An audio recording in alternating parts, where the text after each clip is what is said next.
umva nkubwire kino kintu. Imana yaje kumbya ngo mbyire abantu bose bari kuri Goni Like TV. Imana irambzira ngo aho mwasebeye ni Imana ibatabariye, aho mwasebeye, aho mwaburiye, aho mutaboneye umugiye kubona, mugiye kwakira. Irambwira ngo uyu mwaka Imana ije gutabara abantu bayo. Rebota sika de botota meniats. Haleluya. Rudomo uri umuhanuzi, kubera ko abahanuzi rimwe na rimwe tubasangaho ikibazo cyo kuba bavuga ngo bahanura abandi bantu bo ntibasubizwe, bahanura abandi bantu bo ntibatera imbere kurutaho, bahanura abandi bantu ibyo bahanura bikagira kweko icyo kintu tugisanga cyane ku bahanuzi. Abahanuzi duhanura ibintu byihuta kandi bisohora vuba. Duhanura ibintu byihuta, nshaka kuvuga ngo Imana irambye ngo imodoka iraje. Kubyo mu meza abiri gusa iyo modoka ihitije vizave, imodoka ikaza. Wasengera amafaranga runaka ushaka amafaranga akaza. Ariko nje nkaburara. Rumva izi ntoki, rumva ibiri ziragutunze, izindi zirantunze. Nshobora kuvuga amagambo akomeye ariko Rudomo iyo uhanuriye nk'umuntu ibyo bigasubizwa wataho kaburara nta gucira Imana urubanza.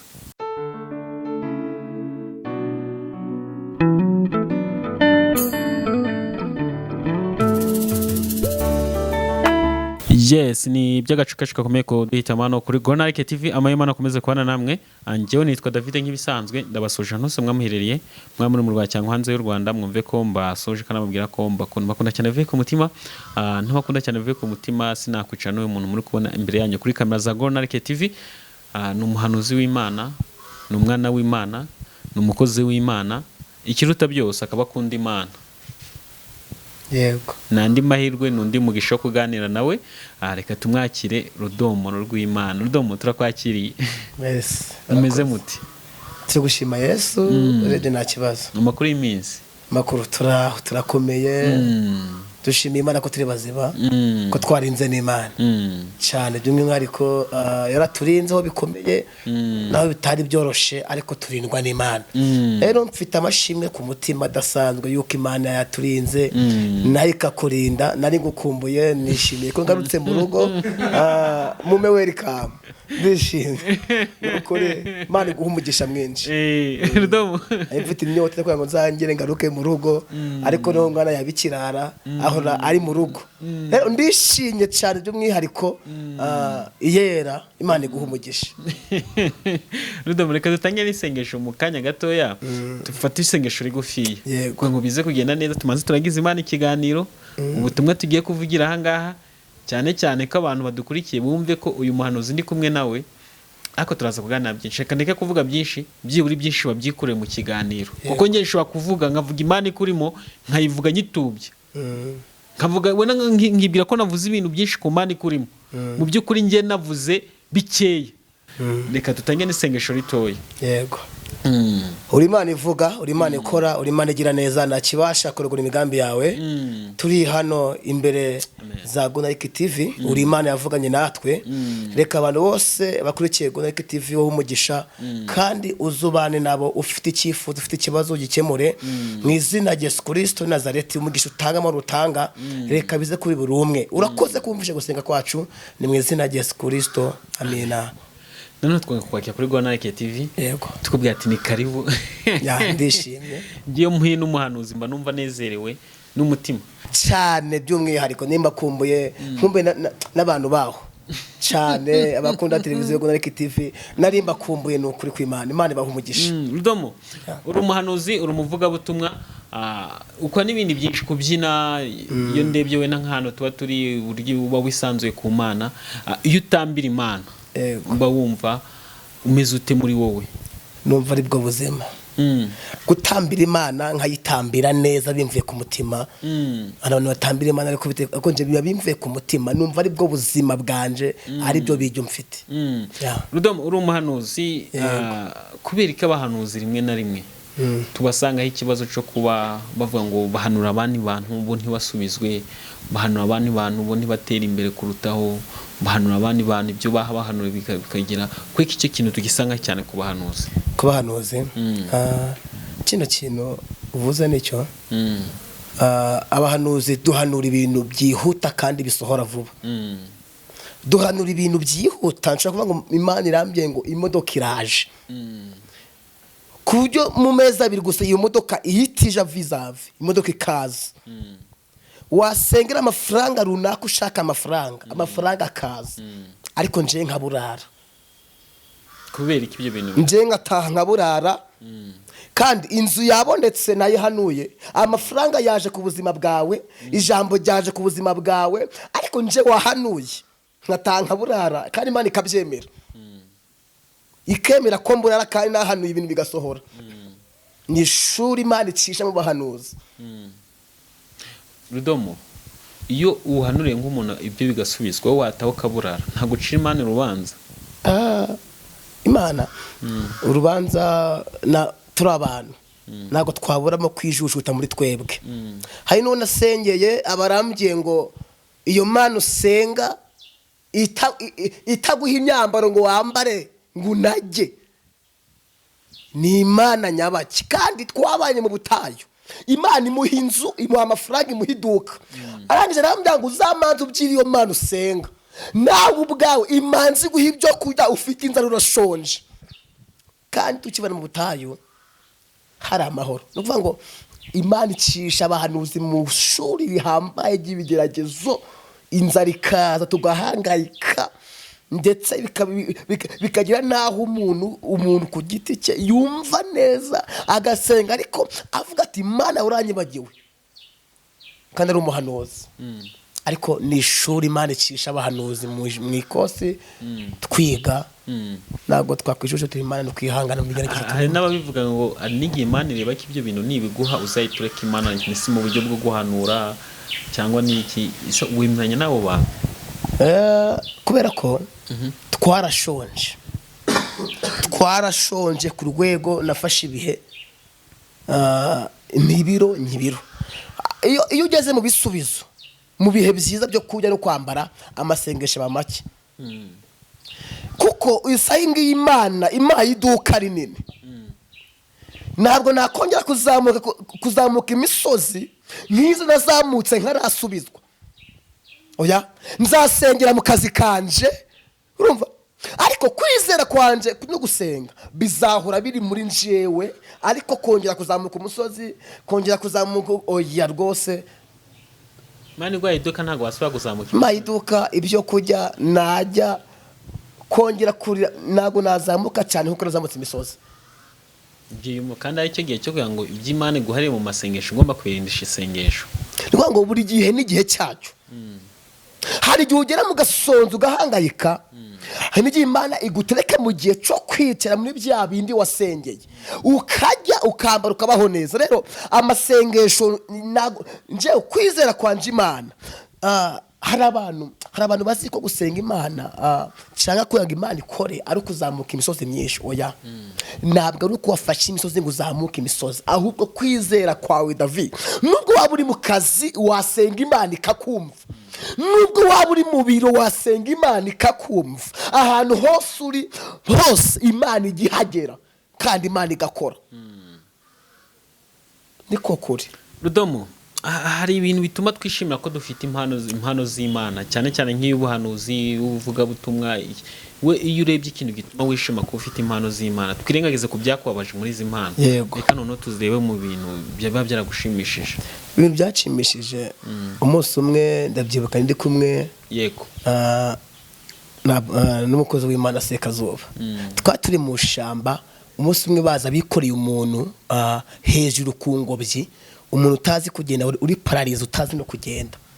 Turasenga ku rwego Imana yavuze ngo bana banje dore haje umuntu, ariko ndi Imana ije kwigaragaza mwabano bantu ko ndi Imana ikora. Wa muntu wari mu kagare twarasenze, akagare akavaho aragenda arakira. Nibyo bintu binshimisha kubona umuntu ufite ibibazo yakize, nubwo utankunda, nubwo ariko gusa wakize, wumvisha Imana yakoze ibitangaza, ukambwira ngo Imana yakugiriye neza gusa. Icyo kinteramo imbaraga muri njewe, bigatuma nshimira Imana kiri kumwe natwe mu ruhande. Yo umuntu asubijwe, atabawe, icyo nicyo cyo gituma nishimira gusenga nkuvuga ati bujya haracyari Imana. Donc iyo umuntu yatabawe ari wanamusenge namusengeye ndishima cyane nkumva ati Imana kuko umuhanuzi yemerwa ruko ibyo yahanuye bisohoye.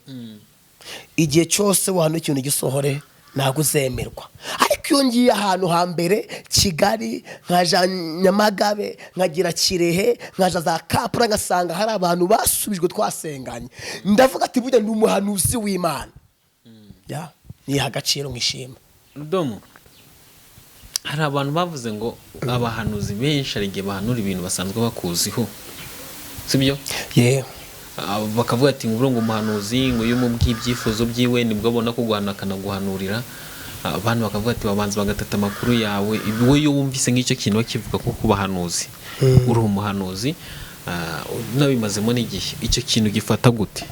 Ikintu ntabwo twashimisha abantu bose, ntabwo abantu bose badukunda. Rumva izi ntoki, rumva ibiri ziragutunze izindi zirantunze. Nshobora kuvuga amagambo akomeye ariko bamwe turi kumwe nibemere koko ndi umuhanuzi w'Imana, nibemere ko nsenga Imana, nibabyemere. Ni kuvuga ngo ntabwo tuzashimisha abantu bose, ariko njewe icyo kintu nzashyiramo imbaraga zo gusenga.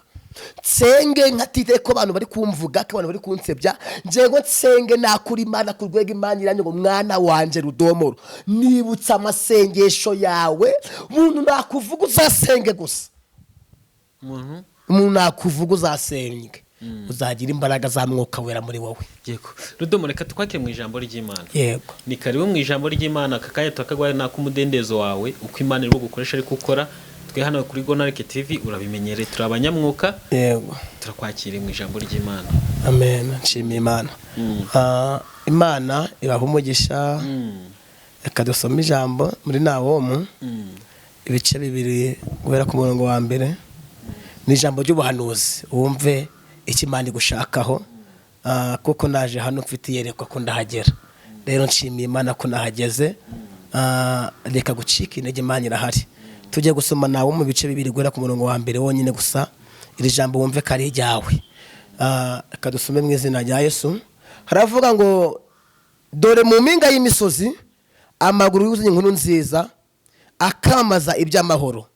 Yewe Yuda we komeza ibirori byawe, higura imihigo yawe, kuko umunyabibi atazongera kunyura iwawe, yatsembweho pe. Imana ishimwe. Dore mu mpinga y'imisozi mbanje kubasuhuza aho uri hose naho urereye hose. Umwami Yesu aguha umugisha kandi Imana ikwishimire. Iri ni ijambo dusomye rikomeye cyane ku buzima bwawe.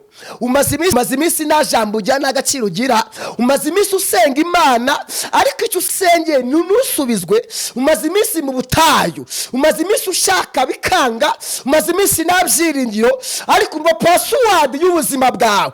Imana iravuga ngo dore mu mpinga y'imisozi amaguru tasika de botota, amaguru yuzanye inkuru nziza akamamaza iby'amahoro ku buzima bwawe. Umaze iminsi nta mahoro ufite, umaze iminsi nta jambo ufite, umaze iminsi nta byiringiro, ariko Imana iravuze ngo dore mu mpinga rebotasika debo, dore mu mpinga y'imisozi amaguru yuzanye inkuru nziza ku buzima bwawe.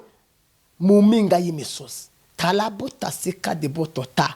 Umva nkubwire kino kintu, kugera kure siko gupfa, kubaho nabi bigira iherezo. Umva nkubwire password y'ubuzima bwawe, ntabwo wabigitangaza utarabigitangarizwa. Si wabigitangaza, ntabwo watangaza abantu utarabigitangarizwa. Ariko Imana iravuze ngo aho watindiye, abantu bazi kutagera, abantu bazi ko nta buzima, umaze iminsi ushora ibyawe bihomba, umaze iminsi ucuruza inyatsi yarateye ibyawe, ariko Imana iravuze ngo dore mu mpinga y'imisozi amaguru yuzanye inkuru nziza akamamaza iby'amahoro. Imana ishimwe cyane. Umaze iminsi nta jambo ugira, ari igihe umuntu akurebera mu bihe agasanga ntacyo uzimarira, ari igihe umuntu agusebya agasanga nta jambo ugira, ariko umva ukuntu Imana dore mu mpinga y'imisozi amaguru yuzanye inkuru nziza ku buzima bwawe. Imana ihindura ubuzima bwawe. Wowe turi kumwe, Imana ihindura ubuzima bwawe. Wowe Imana iragutabaye, wowe Imana irakomoye, wowe Imana ikugiriye neza. Ceceka mu kigeragezo urimo, Imana izuye ibyawe.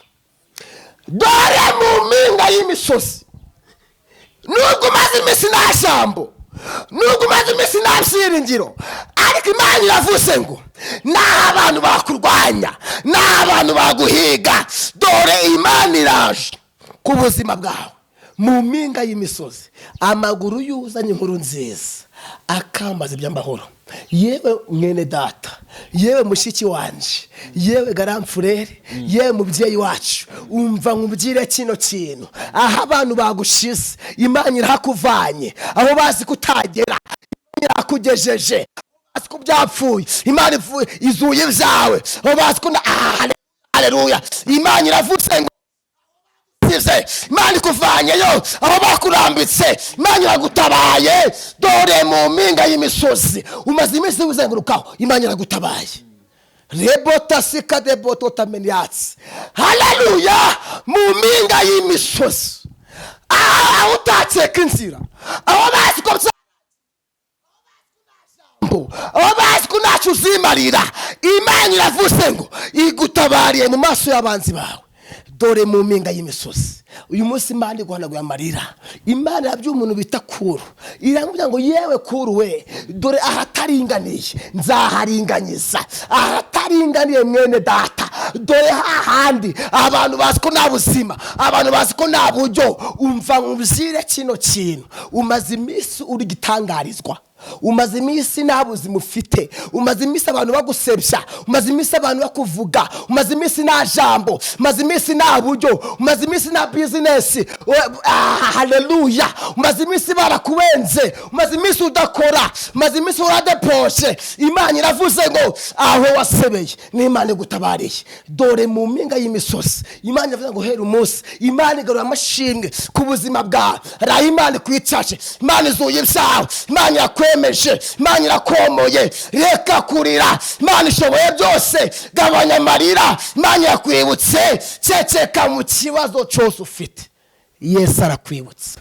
Yesu arakwibutse, Yesu arakwibutse. Nabonye Imana yambika abantu, nabonye Imana igaburira abantu, nabonye Imana isubiza, nabonye Imana irengera abantu, nabonye Imana ihemba abantu, nabonye abantu n'agaciro bagira, Imana iguha agaciro. Nabonye Imana isubiza. Njyewe ubwanje narayibonye Imana intabara. Nashonje, nta myambaro ngira, nta jambo ngira, Imana impa agaciro. Ceceka mu kibazo urimo, Imana iguha agaciro. Ceceka mu bihe urimo, Imana irakwibutse. Imana irakwibutse. Wakire kwibukwa n'Imana mu izina rya Yesu. Haleluya. Ibukwe n'Imana. Kugera kure siko gupfa, kugera kure siko gupfa, kugera kure siko gupfa. Umva nkubwire kino kintu. Imana yaje kumbya ngo mbyira abantu bose bari kuri Goni Like TV. Imana irambzira ngo aho mwasebeye ni Imana ibatabariye. Aho mwasebeye, aho mwaburiye, aho mutaboneye, umugiye kubona, mugiye kwakira. Irambwira ngo uyu mwaka Imana ije gutabara abantu bayo. Uyu niwo mwaka Imana ibatabariyemo, uyu niwo mwaka mukiriyemo, uwo niwo mwaka Imana ibomoreyemo. Imana irambwira ngo bambwire ngo erega nzibyo nibzira kukugirira, erega nzibyo nibzira kugira ubuzima bwawe. Erega nzibyo nibzira.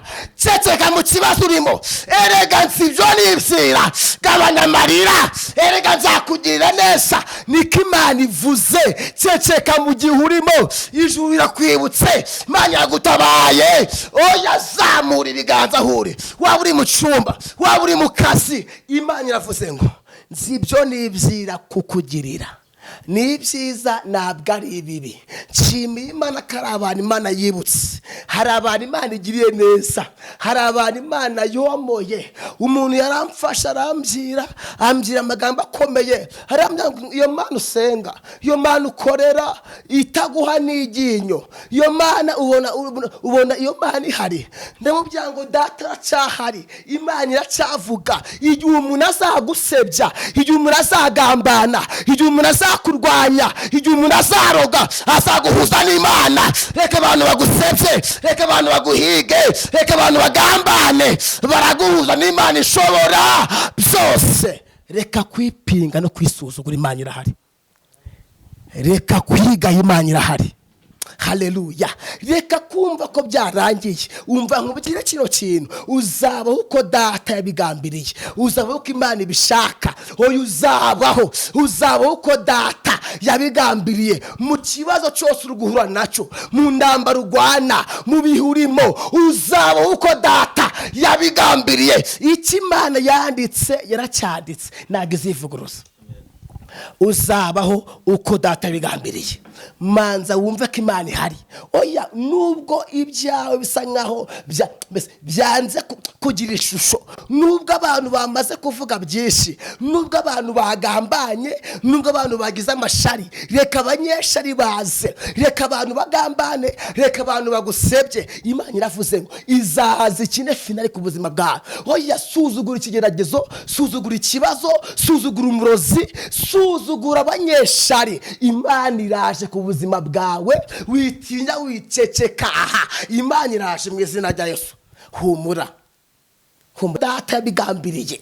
Uzaba ko data bishaka ku buzima bwawe. Wacuruza bikanga, wahiga bikanga, washaka bikanga, waroba bikanga. Imana yabwiye umuntu bita Yeremiya, iramubwira ngo hahirwa umuntu wizera Uwiteka nakamubera ibyiringiro, wazaba nk'igiti cyatewe hafi y'amazi. Password ni ukwizera imbaraga z'Imana, izera Yesu Kristo n'umwami n'umukiza wawe. Ikibazo cyose ufite, indambura zose urwana, harimo Yesu mu kibazo, harimo Yesu komora, harimo Yesu gukiza, harimo Yesu fungura. Umva password ribotasika mu kibazo cyose, mu ndambaro Rwanda, hahirwa umuntu wizera Yesu Kristo n'umwami. Password izera Imana. Imana irakwibutse, Imana iragutabara. Izera Imana yomora. Wumve ko nta buzima data ataguhindurira, nta hantu Imana itakuvana. Yesu araje, Yesu araje. Nubwo bikaze, nubwo abantu bakurwanya, nubwo abantu baguhiga, nubwo abantu baza kurogesha, icyo Imana yavuganye nawe ngo nzibyo nibyira kukugirira ni ibyiza, ntabwo ari ibibi. Manza usuzugura inyatsi, suzugura ubukene, suzugura ikibazo, suzugura ibyaguhangara. Umva amakuru atariho ivumbi. Nubwo ibihe bikaze, Imana iturindiye mu bihe bikaze. Nubwo ibihe bigoye, abantu bizera Imana, abantu basenga, abantu bavuga Yesu Kristo n'umwami n'umukiza mu bugingo bwabo, Imana ibahaye amahoro. Akira amahoro Imana iguhaye, akira imbaraga z'Imana, akira kongera gukomera, akira kubaho. Ndabona kubohokwa. Wumve ko Imana iri kumwe nawe. Kanda mu kibazo ufite, suzugura ikibazo, suzugura ubukene, suzugura karande. Iyo avuze ngo nzaza, Imana yabwiye umuntu bita Yobu, iravuga ngo yewe Yobu we, nubwo washatse uburyo bwose ukabubura, iravuga ngo erega hari ibyiringiro yuko igiti cyatemwa cyakongera gushibuka. Fata ibyiringiro ku buzima bwawe, zamura kwizera, wakira ibyiringiro, zamura amavuta, wakira ibyiringiro. Erega hari ibyiringiro yuko igiti cyatemwa cyakongera gushibuka. Uyu mwaka Imana iragushibuye, uyu mwaka Imana irakwibutse, uyu mwaka Imana iragutabaye, uyu mwaka Imana ivunjemo ibyishimo, amarira agaragiye. Akira kwibuka n'Imana mu izina rya Yesu. Amen. Wibuke n'Imana ishobora byose, kandi wumve ko Imana ihari. Akira inkuru nziza ku buzima bwawe. Yesu arakwibutse mu izina rya Yesu. 0 7 8 9 Mana bumugisha. Yego, reka noneho dufata umwanya udusengere mu isengesho rigufiya rwose. Uri Imana ivuga, uri Imana ikora. Uravuze ngo uje gukina finale uravuga ngo dore mu mpinga y'imisozi hari ikitumye umanuka kugira ngo urengere abantu bawe ngaho korari mu izina rya Yesu amen.